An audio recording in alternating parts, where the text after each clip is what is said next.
লাল বলের চিরায়ত আভিজাত্য আর 2026 সালের প্রথম টেস্ট ক্রিকেটের রোমাঞ্চ নিয়ে মাঠে নামছে টিম ইন্ডিয়া।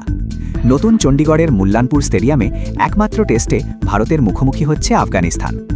2018 সালের পর দীর্ঘ 8 বছর পর ক্রিকেটের এই রাজকীয় ফরম্যাটে আবারও মুখোমুখি দুই দল। শুভমান গিলের নেতৃত্বে ভারতীয় দলে এবার দেখা যাবে তারুণ্যের জয়গান। মানব সুথার ও হর্ষ দুবের মতো প্রতিভাবান ক্রিকেটারদের সামনে যেমন অভিষেকের হাতছানি, তেমনি ঘরোয়া ক্রিকেটে দুর্দান্ত পারফর্ম করে দলে ফিরেছেন দেবদত্ত পারিক্কল।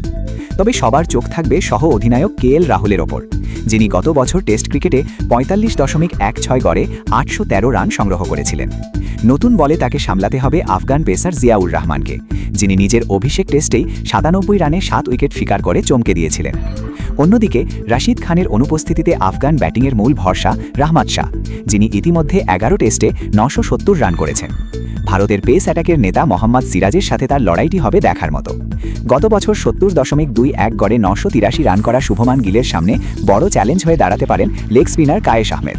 মুল্লানপুরের এই নতুন উইকেটে প্রথম ইনিংসে বড় স্কোরের সম্ভাবনা রয়েছে। টস জয়ী দল প্রথমে ব্যাটিং করতে চাইবে। ক্রিকেটীয় বিশ্লেষণ অনুযায়ী ভারত প্রথম ইনিংসে 4 উইকেটে 576 রান তুলে ইনিংস ঘোষণা করতে পারে। জবাবে আফগানিস্তান প্রথম ইনিংসে 10 উইকেটে 398 রান করতে পারে। দ্বিতীয় ইনিংসে ভারত 3 উইকেটে 225 রান তুলে আফগানদের সামনে লক্ষ্য ছুঁড়ে দিলে চতুর্থ ইনিংসে আফগানিস্তান 10 উইকেটে 210 রানে থমকে যেতে পারে। অভিজ্ঞতা ও শক্তিমত্তার বিচারে আফগানিস্তানের চেয়ে ভারতের এই তরুণ দলটি অনেকটাই এগিয়ে, তাই ঘরের মাঠে ভারতের সহজ জয়ই প্রত্যাশা করা হচ্ছে। এই ঐতিহাসিক টেস্ট ম্যাচ নিয়ে আপনার মতামত কি? ভিডিওটি ভালো লাগলে লাইক ও শেয়ার করুন এবং আমাদের পেজটি ফলো ও চ্যানেলটি সাবস্ক্রাইব করে পাশেই থাকুন। ধন্যবাদ।